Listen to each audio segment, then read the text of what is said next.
capsule de ce jour. Nous émettons depuis Kinshasa, la capitale de la République démocratique du Congo.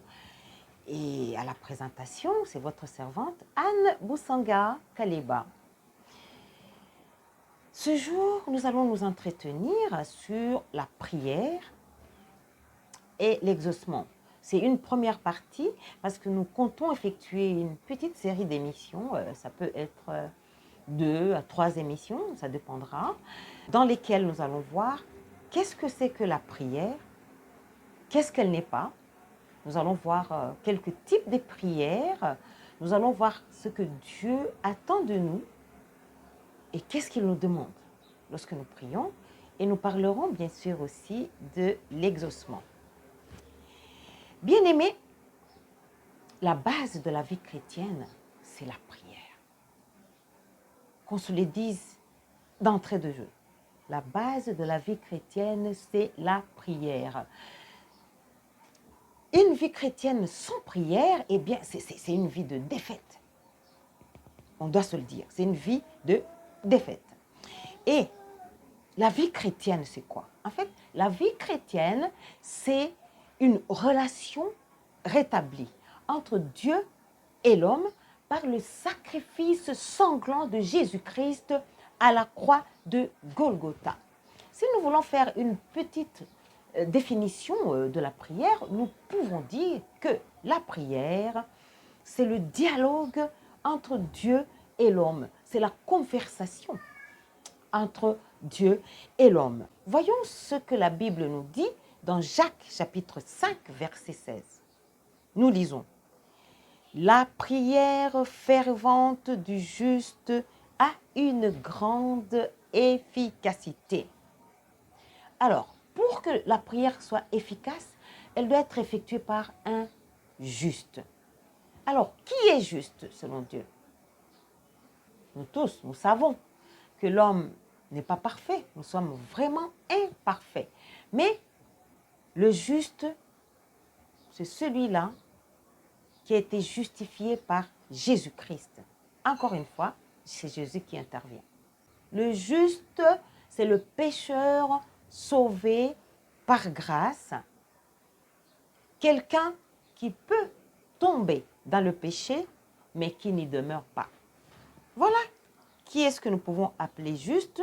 Voilà la personne qui peut prier et s'attendre à ce que Dieu puisse exaucer sa prière.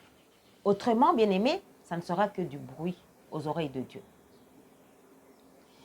Et maintenant que nous sommes positionnés, allons voir ce qui est dit dans Jérémie chapitre 33, verset 3. Il est écrit ceci: invoque-moi et je te répondrai. Je t'annoncerai de grandes choses, des choses cachées que tu ne connais pas. Dieu est notre Père. Tout ce qui l'intéresse, c'est d'être en communion avec nous, c'est d'avoir une relation avec nous.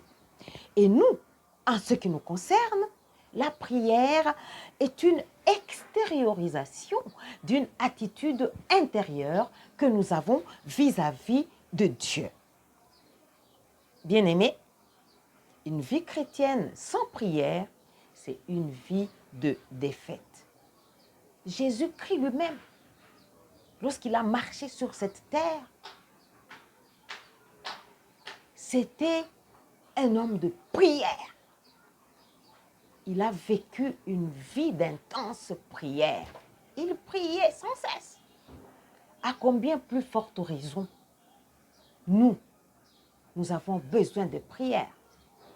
Et avant de s'en aller, il nous a laissé un modèle de prière qu'il a entouré de beaucoup de recommandations. Il nous dit, entre autres, en priant, nous ne devons pas multiplier de vaines paroles comme des païens qui pensent qu'à force des paroles, ils vont être exaucés. Nous trouvons tout cela dans Matthieu chapitre 6, verset 7. Il nous recommande encore de ne pas prier pour être vu. ou pour impressionner. Bien-aimés, nous n'avons personne à impressionner par notre prière. Personne. Et moi, je m'en vais aussi donner quelques comportements à déconseiller lorsqu'il s'agit de prière. En fait, lorsque nous prions, nous ne devons pas juste prier pour prier et ne s'attendre à rien. Non, ça, c'est une prière de mendiant. Un mendiant, lorsqu'il demande, tout d'abord, il s'adresse à quelqu'un qu'il ne connaît pas et il n'est pas sûr du résultat. Il le fait juste pour le faire, il est juste en train de tenter sa chance, mais il n'est pas certain d'un quelconque résultat. Nous appelons ça prière mendiante.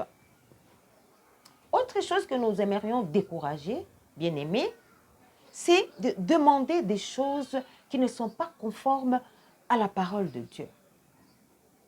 Lorsque nous prions, il convient d'être sûr que ce que nous sommes en train de demander est conforme à la parole de Dieu. Et nous voyons encore une fois ici l'importance de connaître la parole de Dieu. Parce que si nous ne connaissons pas la parole de Dieu, nous allons nous mettre à demander des choses qui ne cadrent pas avec la parole et déjà nous savons à quoi nous attendre. Mais ça sera donc une peine perdue.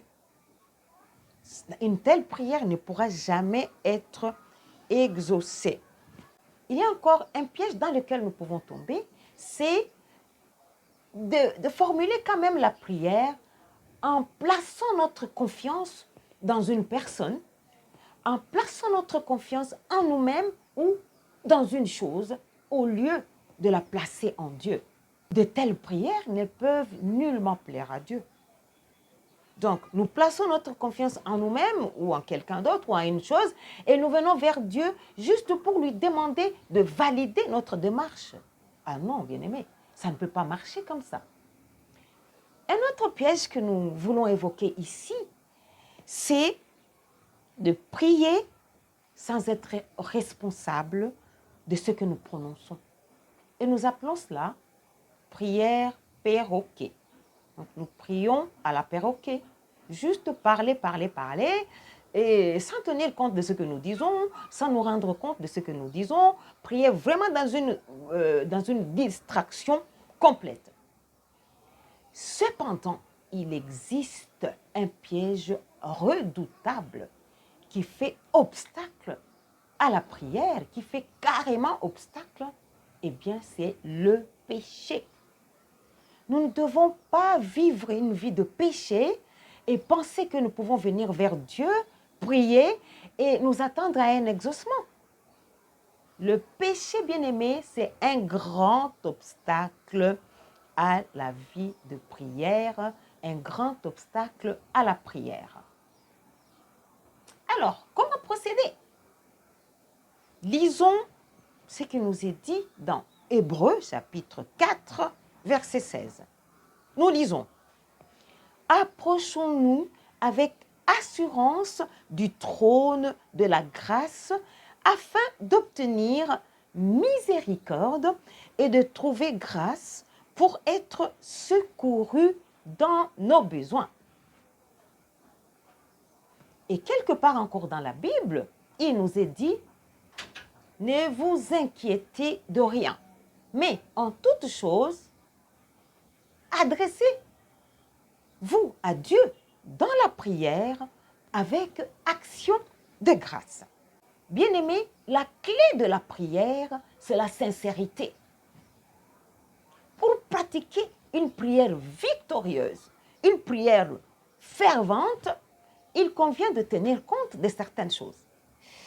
Alors, nous allons essayer d'énumérer certaines choses. Vous pouvez les compléter, hein? La liste n'est pas exhaustive, mais nous aimerions quand même nous entretenir avec vous là-dessus, évoquer quelques points qui peuvent nous aider lorsque nous voulons pratiquer une prière victorieuse.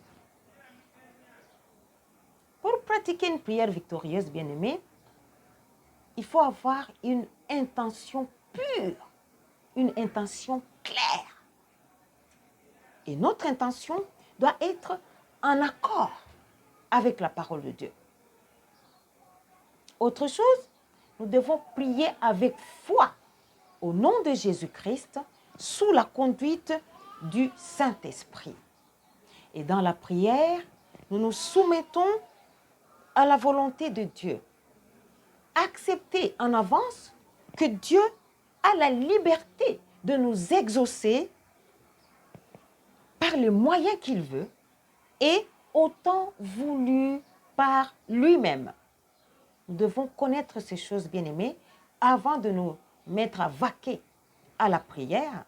Sinon, ce sera des déceptions. Sinon, ce sera des plaintes.